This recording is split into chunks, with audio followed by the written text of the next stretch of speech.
Hello students, welcome to our physics lecture for time plus 2 medical and non-medical stream. Today's topic is electromagnetic induction or today's chapter is electromagnetic induction. Firstly, the phenomena of generating current or EMF by changing magnetic field is called electromagnetic induction and also called EMI. That means अगर आप magnetic field change कर रहे हो किसी भी coil में या wire में तो उसकी वजह से जो भी current उसमें generate होता है उस phenomena को हम बोलते हैं electromagnetic induction. और इसी फिनोमिना में जो भी ईएमएफ जनरेट होता है उसे हम बोलते हैं इंड्यूस्ड ईएमएफ। और जो अगर conductor in the form of close circuit है तो उसमें ऑब्वियसली करंट भी इंड्यूस होगा, that is known as induced current due to the changing magnetic field and this process is called magnetic electromagnetic induction, that is EMI. Next is magnetic field flux. किसी भी plane अगर कोई भी object या कोई भी surface हम magnetic field में रखते हैं, suppose this is the surface having area of cross section A, इसको मैंने मैग्नेटिक फील्ड में रखा बी वेक्टर में, तो कितनी नंबर ऑफ लाइंस इस सरफेस में से पास हो रही हैं, that is known as its magnetic flux. यानी कि इस सरफेस में से कितनी मैग्नेटिक लाइंस जो फोर्स है, मैग्नेटिक लाइंस ऑफ फोर्स है पास कर रही हैं, तो वो हो जाएगा इसका मैग्नेटिक फ्लक्स जितना इसमें से पास हो रहा है।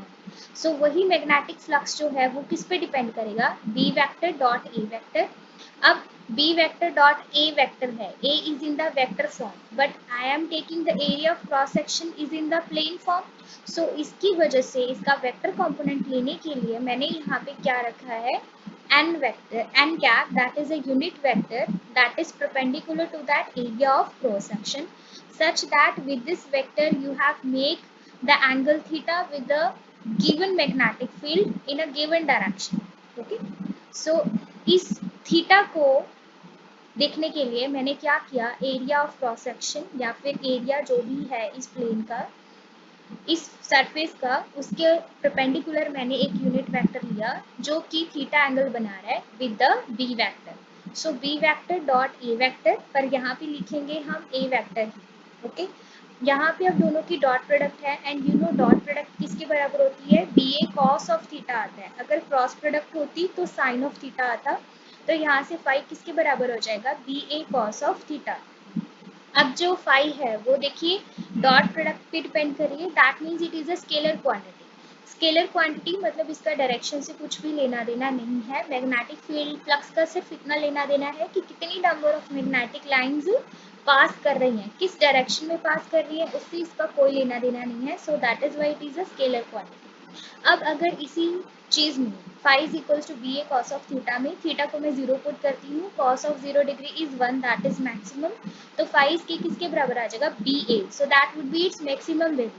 अगर मैं थीटा को ले रही हूँ 90 degree, that means phi is equals to 0 हो जाएगा बिकॉज कॉस 90 इज 0, तो that would be its minimum value. Next है कि मैग्नेटिक फ्लक्स के जो एसआई यूनिट्स है वो वेबर होते हैं, W E B E R आर, और इसको शॉर्ट फॉर्म में हम कैपिटल डब्ल्यू और स्मॉल भी लिख सकते हैं। और सीजीएस यूनिट जो है मैग्नेटिक फ्लक्स के, दैट वुड बी मैक्सवेल, और 1 weber is equals to 10⁸ Maxwell होता है। This is a relation between Maxwell and weber unit. Both are the units of magnetic flux, one is in SI unit and other one is in CGS. अब phi is equals to B है, अगर मैं लूँ phi is equals to B A, that is not a grade, मतलब B A का मतलब ये नहीं है bachelor of arts, B A मतलब B is magnetic field, A is the area of cross section. So यहाँ से B is equals to phi divide by A भी लिख सकती हूँ मैं। और अगर मुझे निकालना हो 1 टेस्ला, यहाँ से किसके बराबर होगा, अब जो फाई है उसकी यूनिट क्या है, वेबर में, so that would be 1 weber, और एरिया ऑफ क्रॉस सेक्शन के यूनिट्स किस में होते हैं, metre square. So 1 weber divide by metre square, 1 weber per metre square किसके बराबर हो जाएगा, 1 टेस्ला के। और उसके बाद है डायमेंशन फॉर्मूला। अगर मुझे फ्लक्स का निकालना हो, फ्लक्स का डायमेंशन फॉर्मूला निकालने से पहले मुझे जाना पड़ेगा मैग्नेटिक फोर्स, जो कि अगर कोई चार्ज पार्टिकल किसी मैग्नेटिक फील्ड में मूव कर रहा है तो उसके ऊपर कौन सी फोर्स लगेगी, that would be the magnetic force, जो हमने लॉरेंस फोर्स में पढ़ा था साइक्लोट्रॉन के लेक्चर में। So F is equal to Q V B sine of theta आएगा यहाँ पे, प्लीज करेक्ट कर लीजिएगा, that would be equal to the theta. तो Q V B sine of theta है बेटा यहाँ पे, तो बी कितना आ जाएगा यहाँ से, F divide by Q V velocity, sine of theta.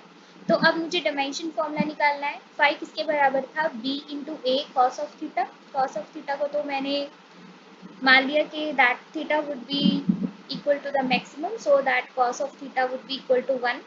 सो यहाँ से मैंने क्या किया, phi is equal to B A के इक्वल रखा है इसे। b की वैल्यू ये सारी पुट कर दी जो यहाँ से आई है, क्योंकि फोर्स की डायमेंशन फॉर्मूला क्या होती है, M L T minus two. देखिए फोर्स के डायमेंशन फॉर्मूला यहाँ पे पुट कर दिया, M L T minus two divide by Q के डायमेंशन फॉर्मूला कैसे होती है, करंट किसके बराबर होता है, charge divide by time. So यहाँ से चार्ज किसके बराबर आ जाएगा, current into time, that is ampere into second. तो एम्पियर इनटू सेकंड आ गया चार्ज की जगह पे। v क्या है, वेलोसिटी एल टी माइनस 1। तो ये होल जो भी डायमेंशन फॉर्मूला बनेगी ये b का हो जाएगा एक तरह से इस रिलेशन के थ्रू। उसके बाद b इंटू ए था, b डॉट ए का डायमेंशन फॉर्मूला क्या हो जाएगा, a किस पे डिपेंड करता है, दो लेंथ पे, दैट इज l का स्क्वायर। तो इन सबको सॉल्व करने के बाद हमारे पास आ जाएगा M L square T minus two A minus 1। अब M L square T minus two dimension formula होते हैं वर्क डन की, और वर्क डन की यूनिट क्या होती है, जाउल। तो फाई की यूनिट क्या है यहाँ पे, 1 वेबर। तो 1 weber is equal to joule divide by क्या है, 1 एम्पियर। 1 एम्पियर मतलब करंट, और करंट के यूनिट्स क्या होते हैं, यहाँ से आपने देखा होगा, current is equal to charge divide by time. Charge की units coulomb divide by second. तो 1 एम्पियर की जगह मैंने क्या पुट कर दिया, 1 कूलम डिवाइड बाय 1 सेकेंड, क्योंकि 1 एम्पियर किसके बराबर होता है, 1 कूलम डिवाइड बाय 1 सेकेंड के बराबर होता है बेटा। तो यहाँ से जाउल डिवाइड बाय कूलम जब आप करोगे तो वो आ जाएगा 1 वोल्ट के बराबर, क्योंकि पोटेंशियल डिफरेंस पढ़ा होगा आपने 10th क्लास में, that 1 potential difference is equals to work done divide by charge. ठीक है, W V is equals to W by Q, work done divide by charge. तो जाउल डिवाइड बाय कूलम किसके units हो जाएंगे, volt. Joule divide by coulomb बराबर होता है बेटा 1 वोल्ट के। सो सेकेंड नीचे है, ऊपर की तरफ मल्टीप्लाई हो जाएगा, सो that would be equal two volt second. तो 1 वेबर को हम ये भी लिख सकते हैं 1 volt second. Next is method to producing EMF और experiment of Faraday and Henry. Henry और फैराडे ने कुछ एक्सपेरिमेंट किया था, वो आप बुक से पढ़ोगे, उसका कंक्लूजन क्या था, क्या क्या पॉइंट्स उसने नोट डाउन किए थे, वो हम यहाँ पे आपको बता रहे हैं। वेन में कॉइल इज स्टेशनरी, हमने एक कॉइल ली जो कि स्टेशनरी थी, और हमने लिया एक मैग्नेट, और we move the magnet. When the magnet is stationary और we move the coil, then in both the cases induced EMF induced current flows in the coil due to relative motion।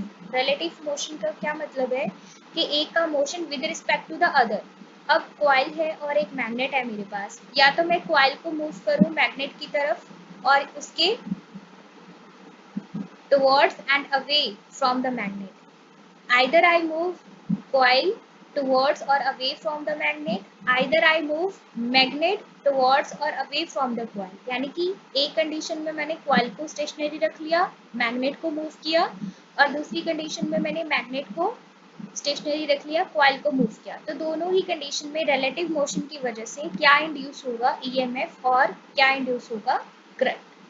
Next second postulate है कि अगर कोई coil है C dash और दूसरी coil है सी, पहले ही वाले केस में मैंने एक कॉइल ली थी, एक मैग्नेट लिया था, उनके रिलेटिव मोशन की वजह से इंड्यूस्ड ईएमएफ और इंड्यूस्ड करंट फ्लो करवाया था कॉइल में। अब सेकंड केस में क्या लिया, दोनों ही कॉइल्स ली हैं, let first coil B C dash, second coil B C. दोनों कॉइल के रिलेटिव मोशन की वजह से भी क्या होगा, इंड्यूस्ड करंट प्रोड्यूस होगा। हाँ जी। थर्ड इज, अगर दोनों कॉइल सपोज स्टेशनरी हैं, अब दोनों में कोई भी रिलेटिव मोशन नहीं हो रहा है, सी और सी डैश में कोई भी रिलेटिव मोशन नहीं हो रहा है, पर उसमें जो करंट जा रहा है उसको मैं चेंज कर रही हूँ, that means here I am doing the changes in the current that is flow through the coil, one of the coil, only one of the coil। C dash में suppose flow कर रहा है, C में flow नहीं कर रहा, तो C dash में जो करंट चेंज हो रहा है उसकी वजह से induced current is produced in C। C dash की वजह से C में प्रोड्यूस होगा इंड्यूस्ड करंट, क्योंकि C डैश में चेंज हो रहा है, कभी इंक्रीज कभी डिक्रीज, तो इसकी वजह से C में प्रोड्यूस होगा। सो that is the three main points, that is the conclusion of the experiment done by Faraday and Henry। अब इसके बाद है Faraday laws of electromagnetic induction। अब इस दो लॉज दिए थे फैराडे ने। फर्स्ट लॉ दिया था कि कोई जब भी when ever the amount of magnetic field link with the circuit changes and EMF is induced in the circuit, जब भी अमाउंट ऑफ मैग्नेटिक फ्लक्स जो है सर्किट्स के साथ लिंक किया हुआ है वो चेंज करेंगे हम। जब भी अमाउंट ऑफ मैग्नेटिक फ्लक्स जो कि सर्किट के साथ लिंक किया हुआ है उसको हम चेंज करेंगे, तब क्या होगा, ईएमएफ और करंट इंड्यूस होगा। हाँ जी, और ये कब तक रहेगा, जब तक हम चेंज करते रहेंगे मैग्नेटिक फ्लक्स को। जब भी हम मैग्नेटिक फ्लक्स को चेंज करना बंद कर देंगे तो जो इंड्यूस ईएमएफ है और इंड्यूस करंट है वो भी प्रोड्यूस होना बंद हो जाएगा। So whenever the amount of electric magnetic flux linked with the circuit changes and EMF is induced in the circuit and it lasts as long as the change in the magnetic field continues। और वो तब तक रहेगा जब तक magnetic flux जो है वो चेंज होता रहेगा। सेकेंड लॉ क्या है, magnitude of EMF induced in the circuit, जो भी मैग्नीट्यूड इंड्यूस होगा ईएमएफ का सर्किट में, that is directly proportional to rate of change of magnetic flux link with the circuit. अब जो मैग्नेटिक फील्ड इंड्यूस हो रहा है डी बाई डी टी का मतलब है change in the magnetic flux. D by D T refer कर रहा है चेंज इन मैग्नेटिक फ्लक्स। तो change in magnetic flux is directly proportional to the no that EMF is directly proportional to the rate of change of magnetic flux linked with the circuit। कि जो भी EMF produce होगा वो किस पे depend करेगा कि कितना फाई हमारा जो मैग्नेटिक फ्लक्स है वो चेंज हो रहा है। अब इस प्रोपोर्शनैलिटी को हटाने के लिए मैंने कांस्टेंट लिया के लेट इट बी -1। -1 क्यों, क्योंकि ये जो भी इंड्यूस होता है इसकी डायरेक्शन की वजह से जब भी EMF किसी भी कॉइल या सर्किट में प्रोड्यूस होता है due to varying magnetic flux, तो वो हमेशा उसको अपोज करता है जिसके कारणवश वो प्रोड्यूस हुआ है। दैट मीन्स जो भी इंड्यूस ईएमएफ है वो क्या करेगा, opposes the cause of its production. जो भी उसको प्रोड्यूस करेगा उसी को ही वो अपोज करेगा। So selfish it is, that is induced EMF. Next is we have to explain Lenz law and how does it obey law of conservation of energy. Firstly Lenz law is used to find the direction of induced current. जैसे कि मैंने अभी यहाँ पे कहा कि जो induced EMF है वो हमेशा अपोज करेगा किसको, जिसकी वजह से वो प्रोड्यूस हुआ है, दैट इज मैग्नेटिक फ्लक्स को। उसी तरह से अब जो इंड्यूस्ड करंट है उसी की ही डायरेक्शन फाइंड आउट करने के लिए, क्योंकि इंड्यूस्ड ईएमएफ का ये हाल है तो इंड्यूस्ड करंट का भी यही हाल होगा, तो उसी को ही एक्सप्लेन किया किसने, लेंज लॉ ने।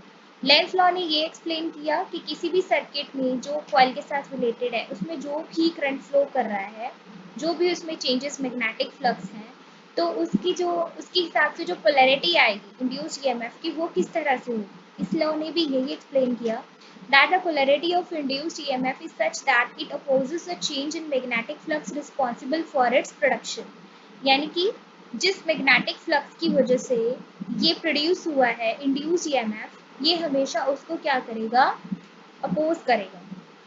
अब इसमें देखिए ये एक मैग्नेट है, ये एरो शो किया हुआ है कि अब हम मैग्नेट को इससे दूर लेके जा रहे हैं, ये कॉइल से मैग्नेट को दूर लेके जा रहे हैं। और ये डबल एरो जो शो किया हुआ है ये शो किया हुआ है कि जब हम मैग्नेट को कॉइल से दूर लेके जाने की कोशिश करेंगे तो कॉइल क्या करेगी, मैग्नेट को अपनी तरफ अट्रैक्ट करने की कोशिश करेगी। और जब हम मैग्नेट को कॉइल के पास लेके आएंगे तो कॉइल क्या करेगी, मैग्नेट को रिपेल करने की कोशिश करेगी। यानी कि किसी भी तरफ इसको चैन नहीं है कॉइल को, किसी कॉइल को, that is changing magnetic flux को। अगर मैग्नेट दूर जा रहा है तो ये उसको अट्रैक्ट करेगा, अगर मैग्नेट पास आ रहा है, नजदीक आ रहा है, तो ये उसको रिपेल करेगा। और इसकी पोलैरिटी किस हिसाब से बनेगी, अब देखिए मैंने आपको गूगल मीट पे लेक्चर्स में समझाया था that whenever you have to remember the polarity, you have to just remember the sign that is CS। हम PDF किससे स्कैन करते हैं, कैम स्कैनर से। सो अगर तो direction of the current is in clockwise direction तो कौन सी पोलैरिटी बनेगी, साउथ पोलैरिटी। अब ऊपर की तरफ आप देख सकते हो that it would be in the clockwise direction. अगर क्लॉकवाइज डायरेक्शन में है तो ऊपर की तरफ क्या बनेगी, साउथ पोलैरिटी। सिमिलर अगर ऊपर की तरफ साउथ है तो नीचे की तरफ क्या बनेगी, नॉर्थ पोलैरिटी। अब इस केस में आप देख सकते हो यहाँ पे क्या है, एंटी क्लॉकवाइज डायरेक्शन में जो है वो करंट फ्लो कर रहा है from the upper side.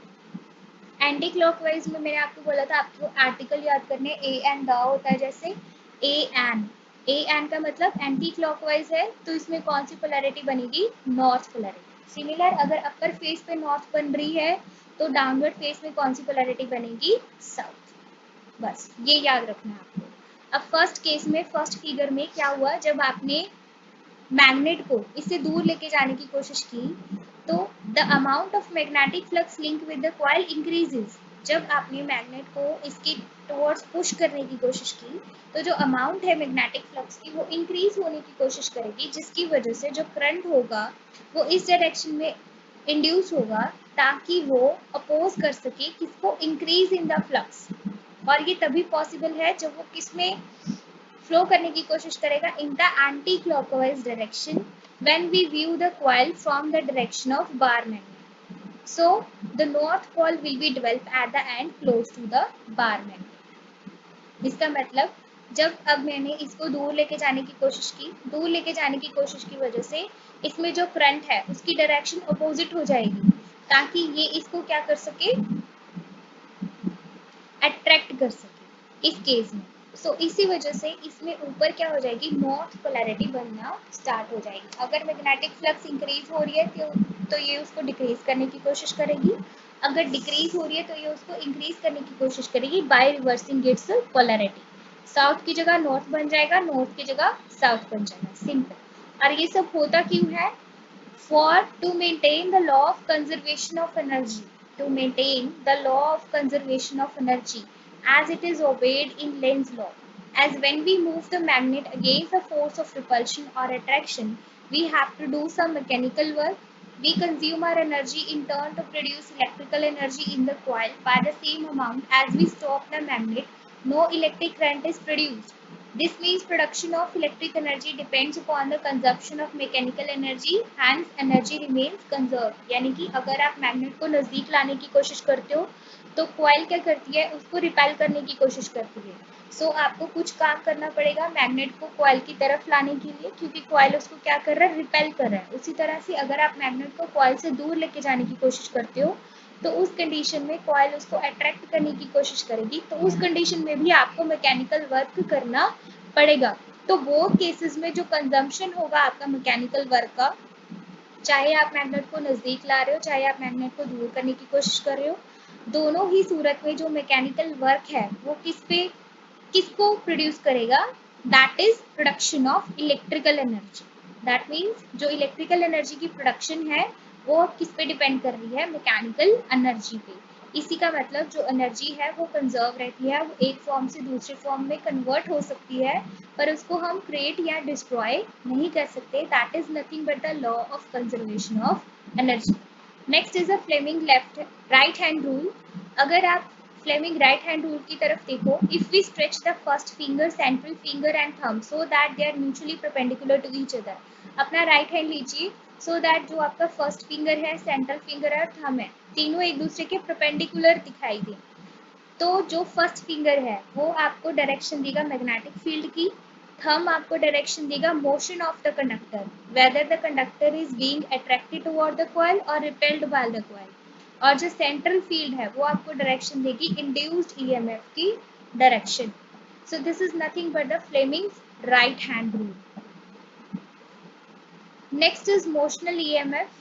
The production of induced EMF in a coil by changing its area in the magnetic field or EMF produced due to moving coil in stationary magnetic field.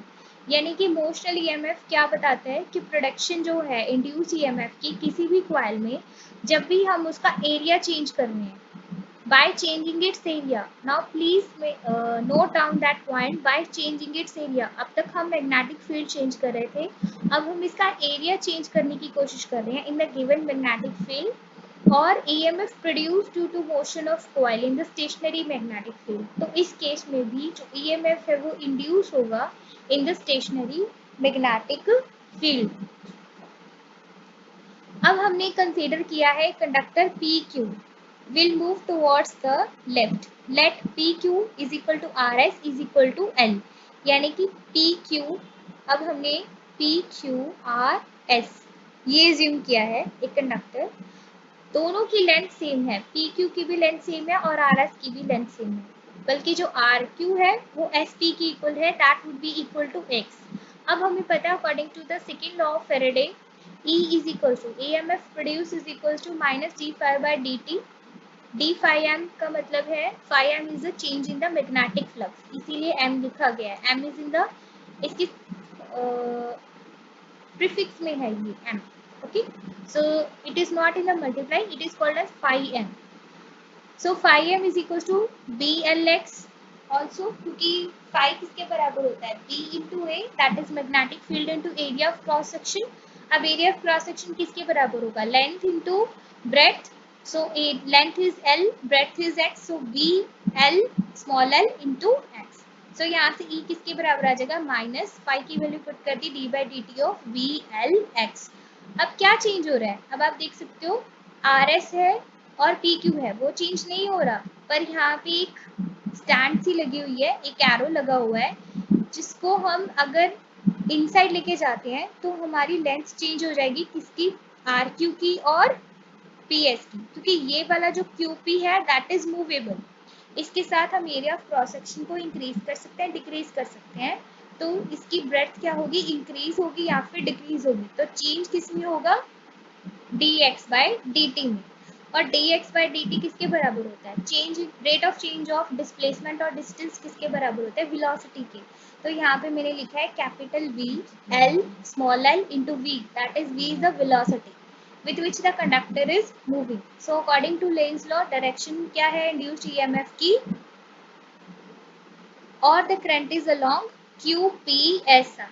so the direction is along QPSR, Q P S and R, क्योंकि अब क्या है, ये इसकी close जा रहा है, ये इसकी क्लोज जा रहा है, and magnetic field is in the downward direction, तो ये उसको अपोज करने की कोशिश करेगा bye rotating in the clockwise direction. Okay, और ये हम किसके अकॉर्डिंग जो इंड्यूस ईएमएफ की डायरेक्शन है बेटा, that would be defined by using the Fleming's right hand rule. Fleming right hand rule को अगर आप और इनहांसिव तरीके से समझना चाहते हो तो it is already included in the physics lecture, एक यूट्यूब पे लेक्चर्स की सीरीज बनी हुई है, फिजिक्स लेक्चर्स है जिसका नाम, उस पे basic rules to deal with magnetism है, उसमें सभी रूल्स बहुत अच्छे से एक्सप्लेन किए गए हैं, Fleming left hand, Fleming right hand, Maxwell curve, each and everything, ampere swimming rule. तो ये अगर आप वहाँ से जाके देखेंगे तो और आपको और भी ज़्यादा क्लियर हो जाएगा।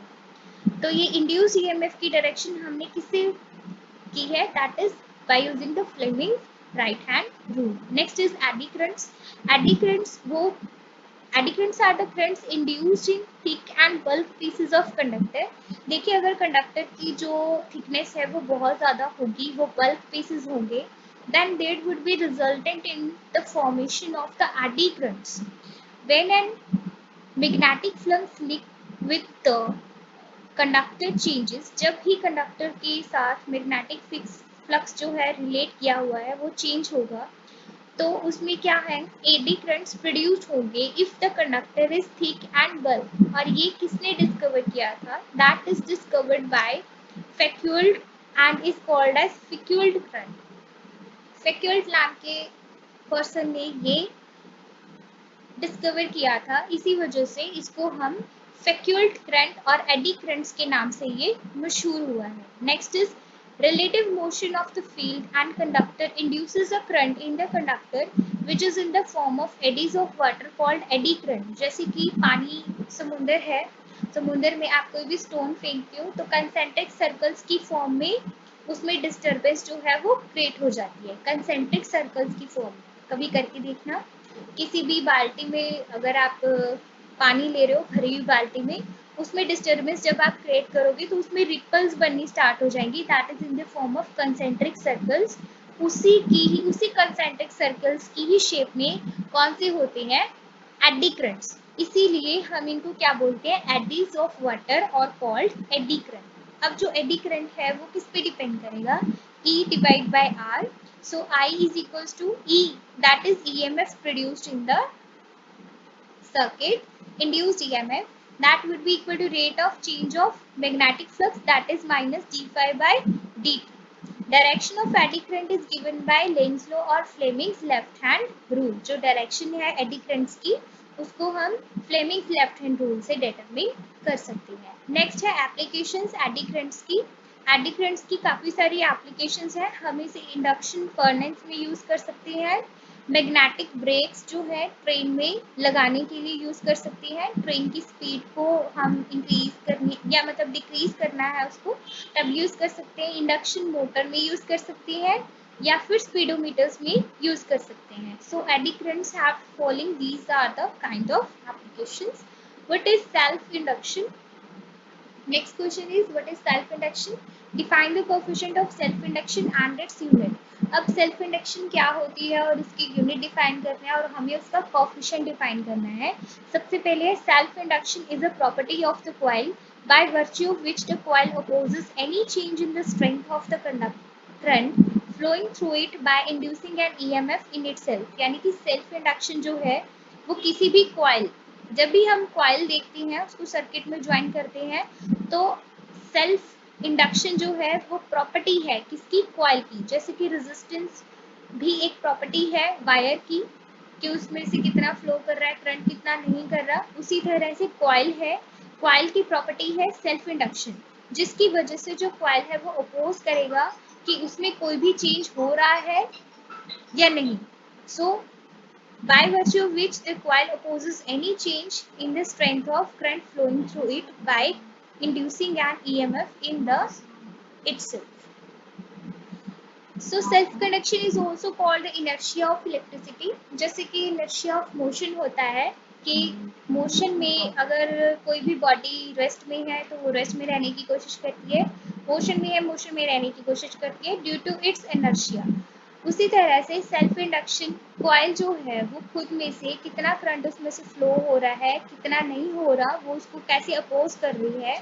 तो इसी वजह से जो सेल्फ इंडक्शन है उसे कॉइल का इनर्शिया ऑफ इलेक्ट्रिसिटी भी बोलते हैं. बिकॉज ये अपनी जो सेल्फ स्टेट पहले से ही स्टेट है उसको मेंटेन करने की कोशिश करती है. उसमें कोई भी चेंज बाहर से हो रहा है उसको अपोज करने की कोशिश करती है. If any strength of current flowing through it, कोई भी इंड्यूस ईएमएफ प्रोड्यूस हो रहा है उसको अपोज कर रही है. That means it is like with the inertia of electricity कि इसमें कोई भी अगर चेंज हो रही है तो उसको अपोज कर रहे हैं. That is why self induction is known as a inertia of electricity. अब अगर करंट जो है वो इंक्रीज हो रहा है तो ऑब्वियसली आप देख सकते हो इस डायरेक्शन में करंट इंक्रीज हो रहा है तो ईएमएफ इसकी अपोजिट जाएगी ताकि इसका इंक्रीज को क्या कर सके, कम कर सके.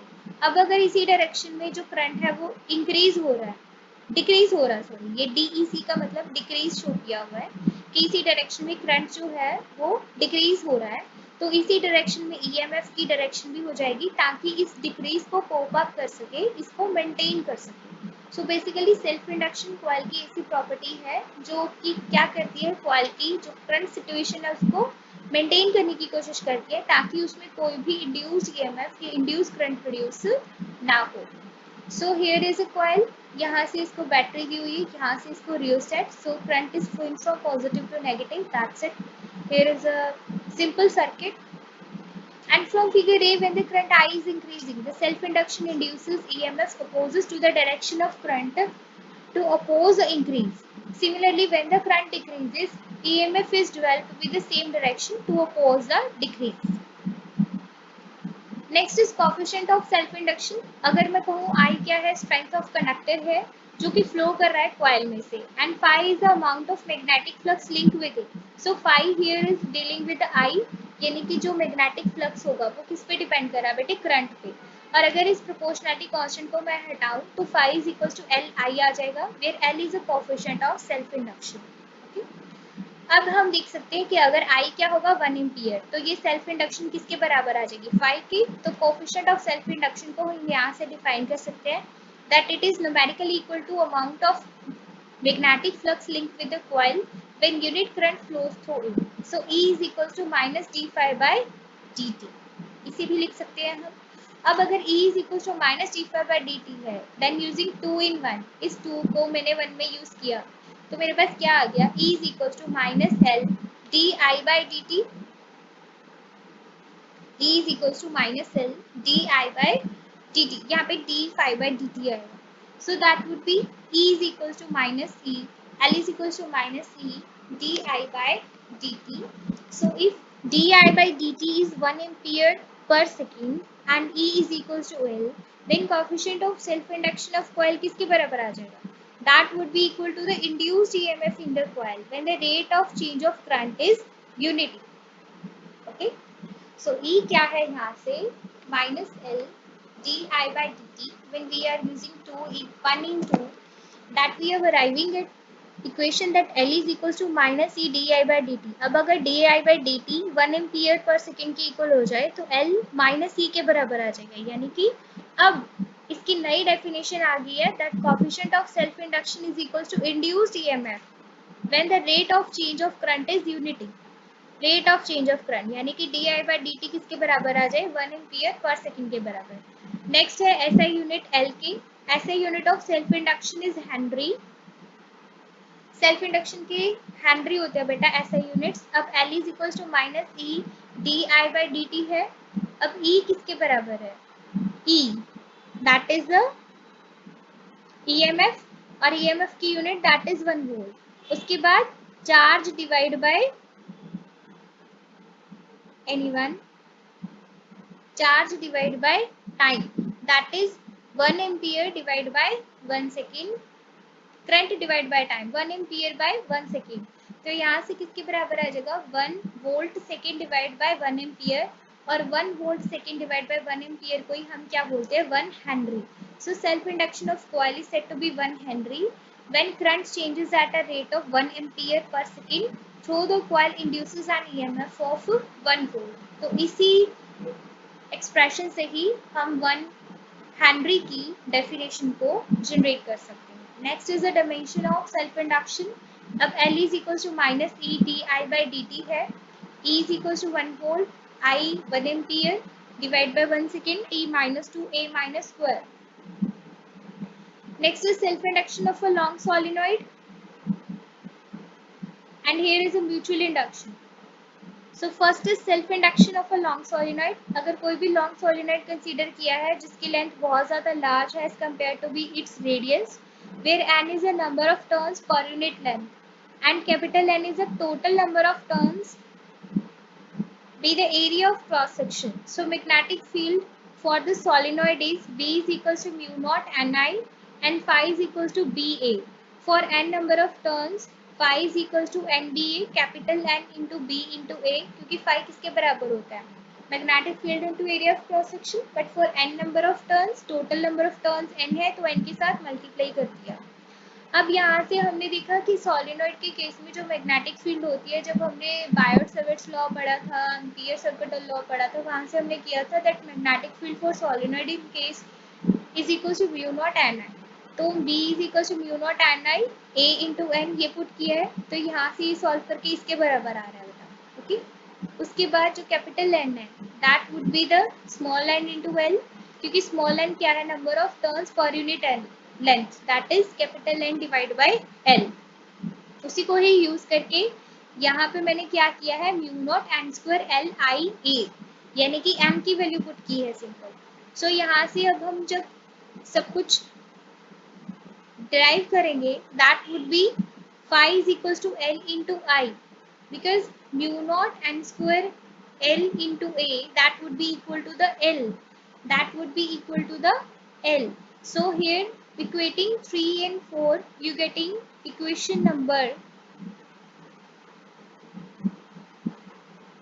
that is L is equal to mu naught n square A divided by L or mu naught n square L into A, that is equation number 5.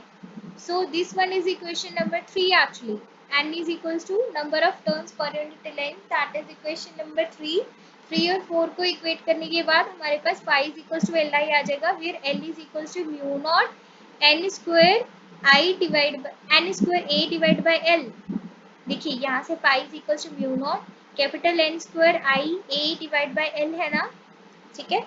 तो यहाँ से बेटा मैंने क्या कर दिया, आई को बाहर निकाल दिया, बाकी जो भी बचा उसको मैंने एल ले लिया, that is L is equals to mu naught n square i n square a divided by l, u naught n square a divided by l, that would be the l का value, that is self coefficient, self induction का coefficient. So यहाँ से again जब मैं n की value put करूंगी, n की value put करूंगी कैपिटल N की, that would be equal to small n into small l, तो इसको मैं ये भी लिख सकती हूँ mu naught n square l into a. Third equation ये मानी हुई है, phi is equals to mu naught n square I a divided by l, that would be the third equation. First, second, ये थर्ड है और ये fourth है. Okay, सो इससे रिलेटेड न्यूमेरिकल है. या कॉइल ऑफ इंडक्टेंस, हमें इंडक्टेंस दी हुई है कॉइल की, इस कनेक्टेड टू 18 वोल्ट बैटरी के साथ कनेक्ट की हुई है जी. उसके बाद हमें rate of growth of current निकालना है. अब हमें पता है that L is equal to minus e divide by d I by D t होता है. उसी डी टी को मैंने ऊपर ले लिया बेटा, तो D I by D t that would be equal to minus c by L. इसको रीशफल करके ये फॉर्मूला निकाल लिया. ई दिया हुआ है मुझे 18, एल दिया हुआ है 0.5, सॉल्व करके कितना आ गया 36 एम्पियर पर सेकेंड. उसके बाद है find the change in current in an induced और in an inductor of 10 Henry in which the EMF induced is 30 micro and is 10 raised to power 2 second. Also find change in magnetic flux, that is di is equals to minus dt E divided by L. यहाँ से shuffle करके अब मेरे पास बेटा dt that is change in time दिया हुआ है minus 10 raised to power minus 2 into E दिया हुआ है बेटा मुझे, that is 300 Henry. That is 300 Henry है बेटा ये, that is 300 Henry. That is 300 divided by L is equals to 10 Henry. L is equals to 10 Henry. So that would be equal to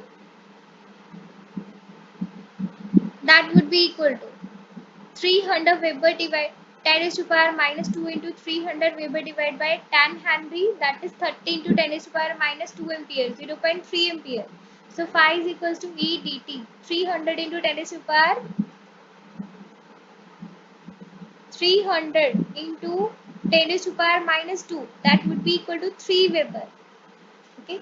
next is mutual induction. Mutual induction का मतलब है कि एक coil की वजह से अगर उसमें करंट इंड्यूस हो रहा है तो दूसरी कॉइल में, एक कॉइल में अगर करंट चेंज हो रहा है तो दूसरी कॉइल में उसका जो इफेक्ट दिखाई दे रहा है, that would be equal to the mutual induction.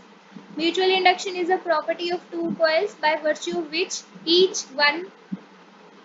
each opposes any change in the strength of current flowing through the other by developing an induced EMF. So when the current is in coil P increases, इस coil में current increase होगा from 0 to maximum, the magnetic flux link with P increases, therefore magnetic flux associated with S also increases and induced EMF is there in case of S. S है, P coil है, P coil में मैंने क्या किया, magnetic flux को increase किया from 0 to maximum. इस change in magnetic flux की वजह से जो P में है, there is induction in the S also. S में भी जो EMF है वो इंड्यूस होगा, that would be rising to the maximum value and according to Lenz law की वजह से जो इंड्यूस करंट है S में, that would oppose in increase in the P की वजह से S में इंड्यूस होगा. पर अब क्या है, S क्या है, सेल्फिश हो जाएगा. वो क्या करेगा अकॉर्डिंग टू लेंज लॉ कि इसमें जो करंट इंड्यूस हुआ है वो P को अपोज करने की कोशिश करेगा. सो सिमिलरली अगर P में जो है डिक्रीज होता है, P में डिक्रीज होता है तो इस डिक्रीज की वजह से भी S में क्या हो जाएगा, इंडक्शन हो जाएगा और वो इंडक्शन इसके डिक्रीज को अपोज करेगा. फिर अगर इंक्रीज को अपोज कर रहा है, सिमिलरली डिक्रीज को अपोज करेगा. Similar when the current in rate decreases from maximum to zero, EMF in axis induces the current in such direction to oppose increase in current. Next है coefficient of mutual induction similar. यहाँ पे भी phi I पे depend कर रहा है, पर यहाँ पे एक कॉइल की वजह से दूसरे कॉइल में इंड्यूस हो रहा है करंट, दैट इज अब यहाँ पे मैं प्रोपोर्शनैलिटी कांस्टेंट m लूंगी, where m is a coefficient of mutual induction. तो E is equal to minus d5 by dt again, E is equal to minus d by dt of mi.